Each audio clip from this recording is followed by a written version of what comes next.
폴은 영국 버밍엄 출신으로 사건 당시 24살이었습니다. 그는 해군에 복무했었는데요. 전역을 하고 앞으로 뭘 할지 고민하는 시기였습니다. 그래서 폴은 그동안 늘 궁금했던 호주로 여행을 떠나기로 결심했죠. 그는 1990년 1월 호주 시드니에 도착했고 호스텔에 머물며 다양한 곳에 관광을 다녔습니다. 그런데 문제는 수중에 돈이 거의 다 떨어져 가고 있었죠. 그는 여행을 계속할지 영국으로 돌아갈지 고민했습니다. 그러다가 호스텔에서 만난 한 친구가 밀두라라는 지역에 농장 일자리가 있다는 사실을 알려주었고 그는 돈을 벌면서 여행을 지속하기로 결심했습니다. 1990년 1월 25일 사건 당일 그는 시드니에서 리버풀까지는 기차를 타고 이동을 했고 밀두라로 가기 위해서 고속도로 근처에서 히치하이킹을 시도했습니다.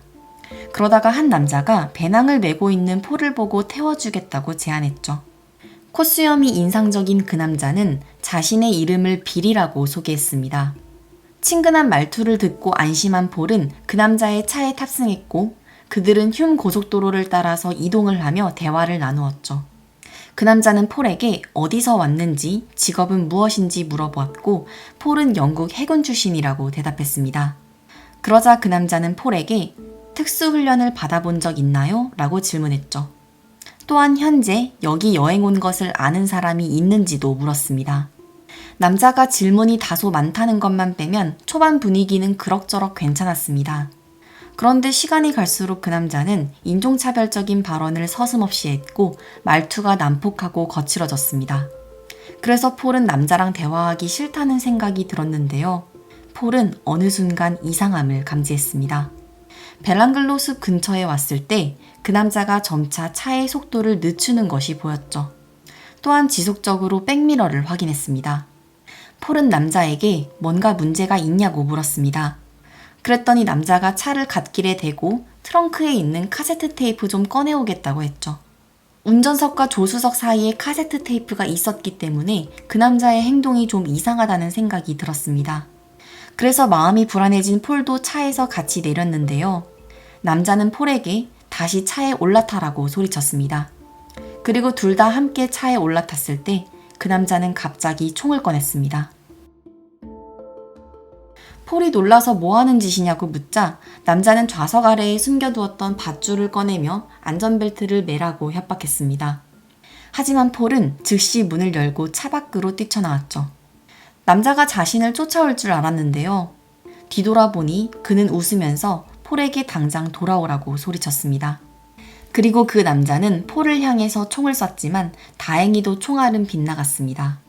폴은 미친 듯이 고속도로를 달려나가면서 지나가는 차들을 세우려고 시도했습니다.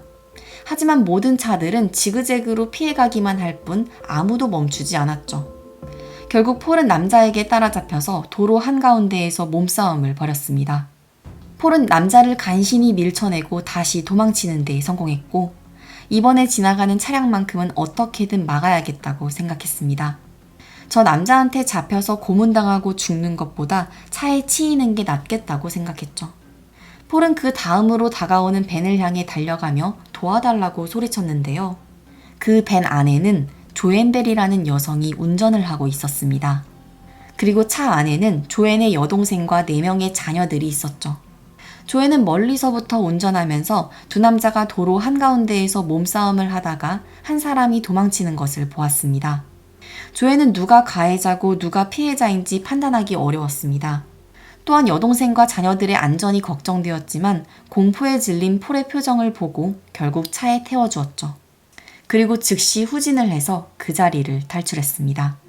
폴이 창문으로 그 남자를 보니 그가 다시 자신의 차로 달려가는 모습이 보였습니다.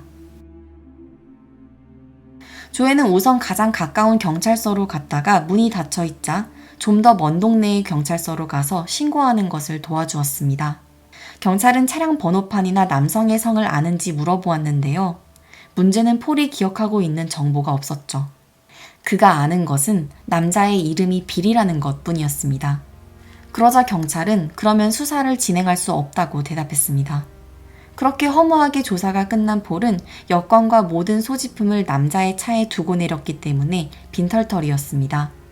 그는 또다시 도움을 받아서 대사관에 갔고 그렇게 영국으로 돌아갈 수 있었습니다. 폴이 극한의 위험에서 탈출한 지 약 2년의 세월이 흐른 1992년 9월 19일 벨랑글로 숲에서 조깅을 하던 사람이 우연히도 두구의 시신을 발견했습니다. 수사관은 신원을 확인했는데요.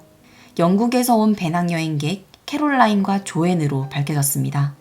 시신의 상태는 참혹했습니다. 두구의 시신 모두 척추에는 칼에 찔린 자국이 있었는데 이건 마비를 시켜서 도망가지 못하게 하려는 수법이었죠. 또한 머리에는 무려 10발의 총을 맞은 흔적이 있었고 전문가들은 살인범이 마치 사격 연습하듯 총을 난사했다고 말했습니다. 그리고 이게 끝이 아니었습니다. 1년 후인 1993년 10월에는 2구의 시신을 발견했고 한 달 후에는 무려 3구의 시신을 발견하면서 벨랑글로 숲에서만 무려 7구의 시신을 발견한 것이죠. 벨랑글로 숲은 우리나라의 강남구 정도의 크기인데요. 아무리 땅이 넓다지만 한 곳에서 이렇게 많은 시신이 발견되자 대중은 충격을 받았고 경찰은 빠르게 수사에 착수했습니다. 이 7명의 피해자들은 공통점이 있었습니다. 20대 청년으로 모두 호주를 여행하던 배낭여행객이었죠. 또한 척추에 칼에 찔린 자국이 있었으며 모두 머리에 총을 맞고 사망했습니다. 수사관은 시신이 외딴 곳에 유기되었고 보통 범죄자들이 익숙한 장소에서 범행을 저지르기 때문에 이 근방에 사는 주민일 가능성이 높다고 판단했습니다. 또한 시신 옆에서 담배꽁초를 여러 개 발견했는데 이건 범인이 이 숲에 시신을 유기하는 동안 사람이 오지 않는다는 것을 잘 알고 있었다는 증거였죠. 경찰은 연쇄살인범을 잡기 위해서 50만 호주 달러, 하나 약 4억 원의 현상금을 내걸고 제보를 받기 시작했는데요. 얼마 지나지 않아 폴을 구해주었던 조앤이 제보를 했습니다. 자신이 약 3년 전에 한 영국인 남성을 구해주었다고 제보했죠.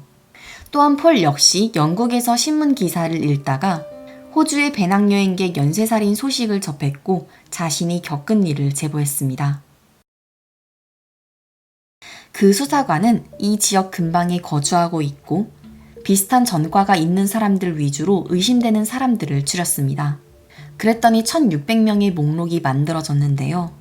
그 중에서도 범죄를 저질렀을 가능성이 높은 요주의 인물 위주로 추려본 결과 총 13명의 유력 용의자 목록이 만들어졌습니다. 그리고 수사관은 폴을 호주로 오게 해서 이 사진들을 확인하게 했죠. 폴은 신중하게 사진들을 들여다봤고 약 3년 전에 자신을 공격했던 공격자를 떠올리면서 한 사람을 지목했습니다. 그 사람의 이름은 이반 밀랏이었습니다.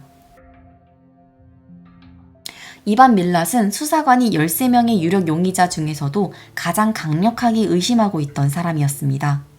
그는 이 근방에서 도로공사하는 일을 했고 전과가 있었죠. 또한 다른 12명은 범죄가 일어났던 시각에 알리바이가 있었는데 이반 밀랏만 없었습니다. 따라서 수사관은 이반 밀랏에 대한 DNA 증거 수집 끝에 그를 범인이라고 확신하고 집에 있던 그를 체포했습니다. 이반 밀랏은 1944년생으로 14남매 중에서 5째로 태어났습니다. 그와 형제들은 어릴 때부터 동물을 학대하는 등 반사회적인 행동을 보였으며 총기를 다루는 데에 익숙했죠. 특히 이반 밀랏은 10대 시절부터 절도, 강도, 무단 침입 등 수많은 범행을 저질러서 교도소를 들락날락했습니다. 이뿐만 아니라 그가 26살이던 1971년에는 히치하이킹을 하던 2명의 여성을 강간한 혐의로 기소되었지만 증거 불충분으로 무죄 판결을 받았죠. 그 후로는 공식적인 범죄 기록이 없었는데요. 1989년에 호주를 여행하던 배낭여행객 2명을 벨랑글로 숲에서 살해하고 유기한 것을 시작으로 92년도까지 총 7명을 살해했습니다. 그러다가 시신이 발견되면서 생존자 폴의 증언으로 덜미가 잡히게 된 것입니다. 체포 당시 이반 밀랏의 집 내부를 수색한 결과 피해자들의 물품이 나왔습니다. 이반 밀랏은 7명을 살해한 1급 살인 혐의로 재판을 받았습니다. 그는 자신의 범행을 부인하며 다른 형제가 범행을 저질렀고 그들이 자신의 집에 피해자 물품들을 가져다 놨다고 주장하기도 했죠. 수사를 할 당시 이반 밀랏의 어머니와 5명의 형제 집도 수색하였고 거기에서도 피해자의 물건들이 발견되었습니다. 그래서 어쩌면 공범이 있을 수도 있다는 가정하에 조사도 해보았지만 결국 이 범행은 이반 밀랏의 단독 범행으로 결론 내려졌습니다. 호주에는 사형제도가 없기 때문에 이반 밀랏은 7건의 살인 혐의에 대해서 7번의 가석방 없는 종신형을 선고받았습니다. 이반 밀랏은 교도소에 수감된 첫날 다른 수감자들에게 구타를 당했습니다. 그리고 교도소에 수감된 지 1년째 되었을 때는 탈출을 시도하다가 최고보안 교도소로 이송되었죠. 그러다가 이반 밀랏이 다시 한번 대중에게 화제가 된 것은 2010년입니다. 그의 조카 매튜 밀랏이 친구를 벨랑글로 숲으로 유인해서 살해하는 사건이 벌어졌기 때문이죠. 매튜 밀랏은 살인자였던 자신의 삼촌을 숭배했다고 합니다. 그는 17살 친구 데이비드를 살해한 혐의로 43년형을 선고받았고 현재 교도소에 수감 중입니다. 이반 밀랏은 2019년에 식도암 말기 판정을 받아 치료를 받다가 74살의 나이로 교도소 병동에서 사망했습니다. 그의 공식적인 피해자는 7명인데요. 그의 범행 수법과 비슷한 방식으로 실종된 사건들을 종합해 볼 때 피해자는 최소 28명 이상일 것으로 추정하고 있습니다. 하지만 이반 밀랏이 교도소에 수감되어 있을 당시 범행을 부인하고 진술을 거부했고 시간이 너무 많이 지나서 증거 확보가 어려워지면서 현재도 미해결로 남아 있습니다. 그는 마지막까지도 유가족들에게 결론을 내려주지 않으면서 가해를 한 것입니다. 90년대 초반의 배낭여행객을 대상으로 벌어진 이 끔찍한 살인사건은 호주에서 여전히 가장 잔혹한 사건 중 하나로 남았으며 2006년에는 울프 크릭이라는 영화로도 제작되었습니다.